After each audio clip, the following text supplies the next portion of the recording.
2 in the morning, 40-mile winds, and a boat crew is driving into surf that would close every beach in the state. The United States Coast Guard is the strangest of America's armed forces, a military service of only about 40,000 active duty members, smaller than the New York City Police Department, that is also, at the same time, a federal law enforcement agency, a regulator, and a rescue service. It guards 95,000 miles of coastline with fewer people than fit in a football stadium. Here's how that impossible job is organized. Every other armed force lives in the Department of Defense.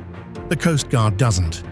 Since 2003, it belongs to the Department of Homeland Security. And by law, it is a military service at all times, with something no other branch has: police power. Its officers can board a vessel, search it, and make arrests without a warrant under Title 14. And there's a trapdoor in the law. In wartime, or when the president says so, the whole service can transfer to the Navy. It has fought in every major American war. Congress didn't give the Coast Guard a mission. It gave it 11. Written into statute, search and rescue, drug interdiction, migrant interdiction, ports, waterways and coastal security, marine safety, aids to navigation, living marine resources, the fisheries police, marine environmental protection, ice operations, defense readiness, and law enforcement at large. Other services train for the war they hope never comes. The Coast Guard works every one of its missions every single day. The joke inside the service: 11 missions, 1 budget. The structure reads like a small navy. At the top, the commandant, a 4-star admiral in Washington.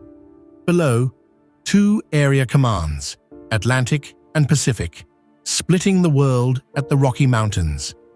Under them, 9 districts. For 100 years, the districts wore numbers: District 1, District 7, District 17. In July 2025, the numbers were retired. Now it's the Northeast District, the Southeast, the Heartland, the Great Lakes, the Southwest, the Northwest, Oceania, the Arctic, and the East. Names on a map instead of digits. The first move in a rebuild called Force Design 2028. The working heart of the Coast Guard is the sector, 37 of them, each commanding a slice of coast. A sector is a one-stop shop run by a captain, a command center answering Mayday calls, boat stations, cutters, inspectors, investigators, and pollution responders, all under one roof.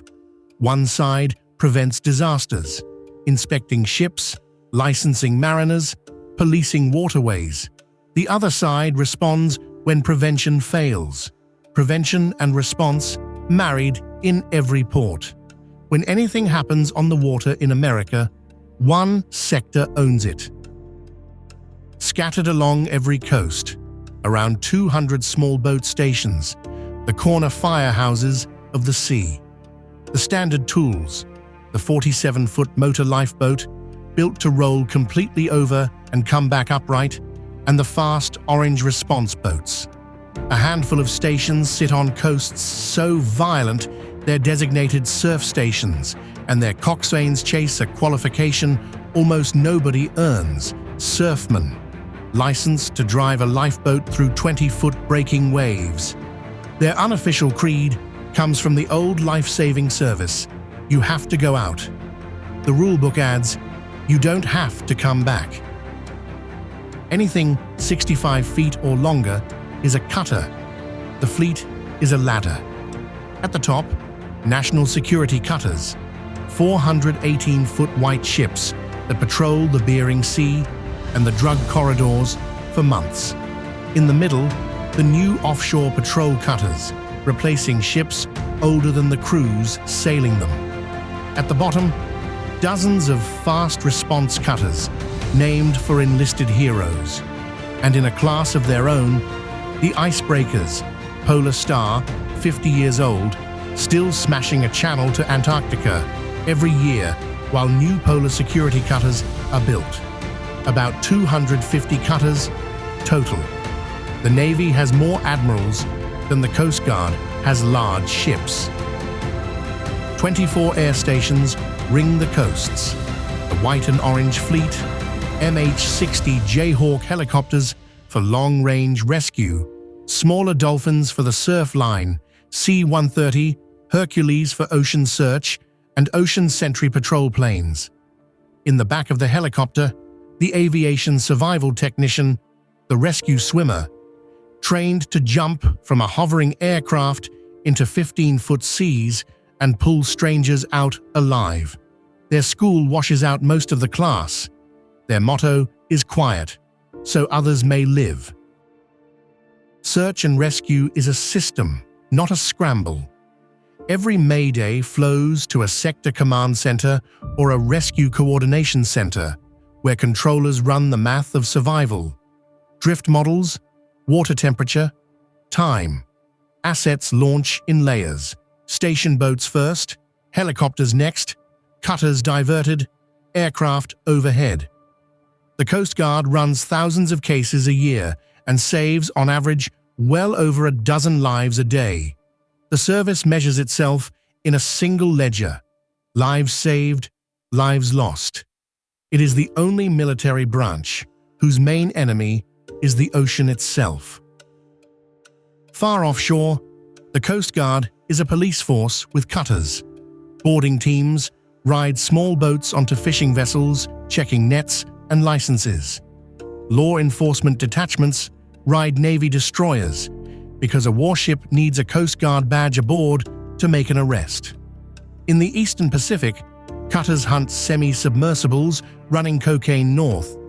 The service seizes more drugs at sea than any other U.S. agency. And in the Florida Straits and the Caribbean, it intercepts migrant vessels. The hardest mission, part rescue, part enforcement, all at once. The mission nobody sees. The Coast Guard regulates the entire maritime world. Its inspectors crawl through engine rooms, certifying every ferry, tanker, and cruise ship that touches an American port. It licenses every merchant mariner. It investigates every marine casualty. And it maintains the road signs of the sea, some 50,000 aids to navigation, every buoy, beacon, and remaining lighthouse. Red right returning, every boater knows the rule. The Coast Guard owns the buoys behind it. Take this mission away, and American commerce stops within a week.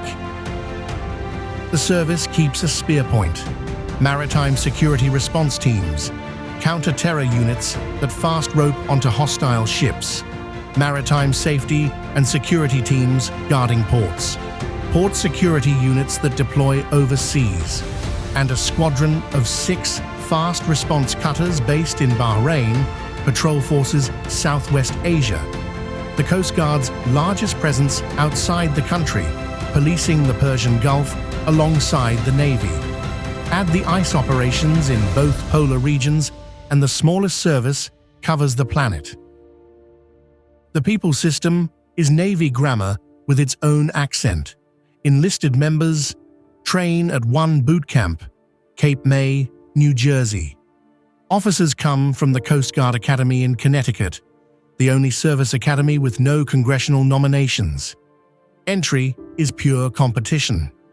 Ratings run from boatswain's mate to marine science technician. Behind the 40,000 actives stand 7,000 reservists, and a secret weapon, the auxiliary, over 20,000 civilian volunteers in their own boats and planes. One Coast Guardsman holds the Medal of Honor, Douglas Munro, who died at Guadalcanal covering the evacuation of Marines. Why is the Coast Guard so strange? Because it's a merger. 1790, Alexander Hamilton's revenue cutter service armed customs ships older than the Navy. 1915, merged with the volunteer life-saving service to form the Coast Guard. 1939, it absorbed the lighthouse service. 1946, the steamboat inspectors, each merger glued on another mission, another culture. Then the moves, Treasury for nearly 2 centuries, transportation in 1967, Homeland Security in 2003. The Coast Guard isn't a designed organization. It's 230 years of America deciding the water needed a keeper. Step back, and the design argument appears. Every other country splits these jobs: a Navy here, a Coast Guard there, a maritime police, a lighthouse authority. America welded them into one service, and the weld holds because every mission shares the same skill: seamanship under pressure.